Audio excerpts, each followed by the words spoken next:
إنسان أنا أتسامى برحمتي.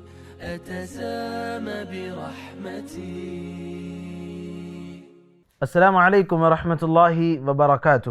حامدا و مصلیا اما بعد. ناظرین، مرسی ٹی وی پر آپ کا استقبال ہے اور میں لے کر حاضر ہوں ایک اہم پروگرام، خوشخبریاں اور وعیدیں. آج کا موضوع ہے جھوٹ کی مذمت. اللہ تبارک و تعالیٰ نے ہمیں جو زبان عطا کیا ہے، اس زبان کا صحیح استعمال اسے سچائی کہتے ہیں، اسے راست بازی کہتے ہیں، اور سچے تو اللہ تعالیٰ کے محبوب ہوتے ہی ہیں. لیکن اس کے غلط استعمال کے مختلف طریقے ہیں. انہی میں سے ایک بڑا طریقہ ہے جھوٹ بولنا، زبان کا غلط استعمال کرنا، حقیقت کو الٹ کر پیش کرنا، اس کو ایسے بیان کرنا کہ سامنے والا صحیح سمجھے جبکہ میں اسے غلط بول رہا ہوں، میں جھوٹ بول رہا ہوں. اللہ المستعان. اللہ تبارک و تعالیٰ نے جھوٹ کو کیسے بیان کیا ہے آپ غور کیجئے کہ وَاجْتَنِبُوا الرِّجْسَ مِنَ الْأَوْثَانِ وَاجْتَنِبُوا قَوْلَ الزُّورِ. اللہ تعالیٰ نے کہا کہ تم بتوں کی گندگی اور ناپاکی سے بچو اور جھوٹ بولنے سے بچو. گویا بتوں کی گندگی اور ناپاکی ایک طرف، اور اس کے ساتھ میں اللہ تبارک و تعالیٰ نے جھوٹ بولنے کو کھڑا کر دیا ہے.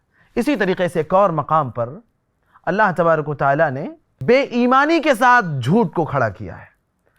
پتہ چلا کہ یہ جھوٹ یہ کافروں کی صفت ہے، یہ جھوٹ یہ منافقوں کی صفت ہے، یہ اہل ایمان کے اندر یہ چیز نہیں آ سکتی، اور جھوٹ یہ ایمان کے ساتھ جمع ہو ہی نہیں سکتی. یہ بات طے ہے. معاذ بن جبل رضی اللہ عنہ کی ایک حدیث ہے، اللہ کے نبی صلی اللہ علیہ وسلم نے کہا کہ تم اپنی زبان کا صحیح استعمال کرو. تو صحابہ نے پوچھا، اللہ کے رسول، زبان کی وجہ سے بھی کسی انسان کا مواخذہ ہو سکتا ہے؟ آپ نے کیا جواب دیا معلوم؟ آپ صلی اللہ علیہ وسلم نے کہا کہ لوگ زبان کی کٹائی کی وجہ سے ہی کل قیامت کے دن جہنم میں منہ کے بل ڈھکیلے جائیں گے.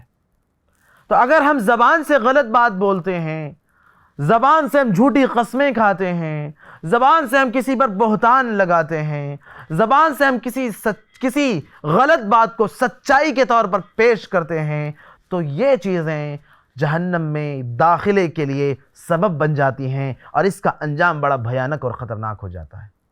اللہ کے نبی صلی اللہ علیہ وسلم نے کہا نا کہ وَإِنَّ الْكَذِبَ یا وَإِنَّ الْكِذْبَ يَهْدِي إِلَى الْفُجُورِ وَإِنَّ الْفُجُورَ يَهْدِي إِلَى النَّارِ. یہ کذب اور کذب دونوں ہی ثابت ہے کہ اگر تم جھوٹ بولو گے یا جھوٹ کو لازم پکڑتے رہو گے، جھوٹ کے مطابق زندگی گزارتے رہو گے، تو یہ چیز تمہیں گناہ کی طرف لے کر جائے گی، اور گناہ تمہیں جہنم کی طرف لے کر جائے گا. پتہ چلا کہ اگر ہم اپنے آپ کو جھوٹ سے نہیں بچائیں گے تو جہنم ہمارے لیے اللہ نے تیار کر رکھی. آج کے دور میں بڑی عجیب بات ہے کہ جھوٹ بولنے کو ہوشیاری تصور کیا جاتا ہے.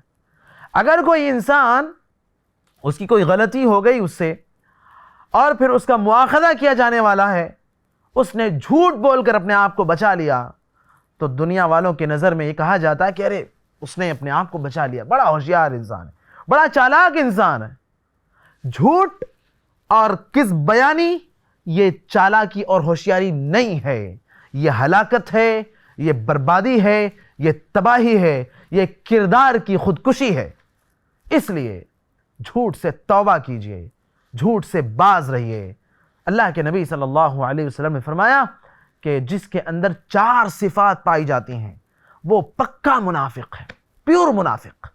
ان 4 صفات میں سے ایک صفت بتائی کہ وَإِذَا حَدَّثَ كَذَبَ، اور جب وہ بات کرے، گفتگو کرے تو جھوٹ بولے. یہ پکے منافق کی صفت ہے. اور ایک اور حدیث میں آپ صلی اللہ علیہ وسلم نے کہا سب سے واضح اور بڑی خیانت یہ ہے کہ تم اپنے بھائی سے کچھ کہو، تم جھوٹ بول رہے ہو لیکن وہ تمہاری بات کو سچ سمجھ رہا ہو. اپنے بھائی کے حق میں یہ سب سے بڑی خیانت ہے کہ کئی بار ہم صرف باہم کچھ وقت کے لیے ایک دوسرے سے ہنسنے ہنسانے کے لیے کامیڈی کے طور پر جھوٹ بولتے ہیں، جھوٹے واقعات پیش کرتے ہیں، من گھڑت اسٹوریز بنا کر پیش کرتے ہیں. اللہ کے نبی صلی اللہ علیہ وسلم نے کہا تباہی ہے، ویل ہے، بربادی ہے اس شخص کے لیے جو جھوٹ بولے اور اس کا مقصد یہ ہو کہ وہ لوگوں کو ہنسائے.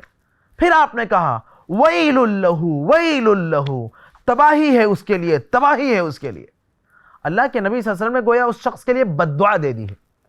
ہمیں چاہیے کہ ہم جھوٹ سے باز رہیں، کتنا ہی بڑا مسئلہ کیوں نہ ہو جائے، اللہ کے حوالے معاملے کو کر دیں، انجام اللہ کے حوالے کر دیں، لیکن جھوٹ کو اپنی زندگی میں نہ آنے دیں. یہ منافق کی صفت ہے، یہ کافروں کی صفت ہے، یہ مشرکین کی صفت ہے.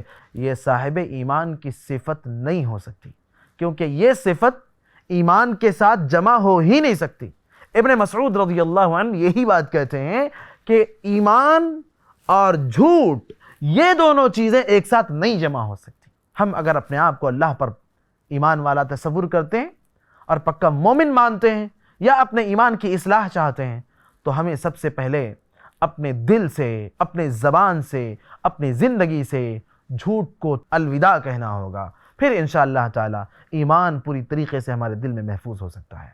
جھوٹ کی مختلف شکلیں ہیں، اس میں جھوٹی قسم ہے، کسی پر بہتان ہے، کوئی بات جھوٹ بیان کرنا ہے، اور بھی بہت ساری شکلیں. ہر حال میں ہمیں اس سے بچنا چاہیے. اللہ تبارک و تعالی ہمیں اس کی توفیق عطا فرمائے. والسلام علیکم ورحمۃ اللہ وبرکاتہ. مرسی ٹی وی کے مزید ویڈیوز کے لیے ہمارے چینل کو سبسکرائب کریں اور بیل آئیکن کو کلک کرنا نہ بھولیں. جزاک اللہ خیر. مرسی ٹی وی، پیغام رحمت.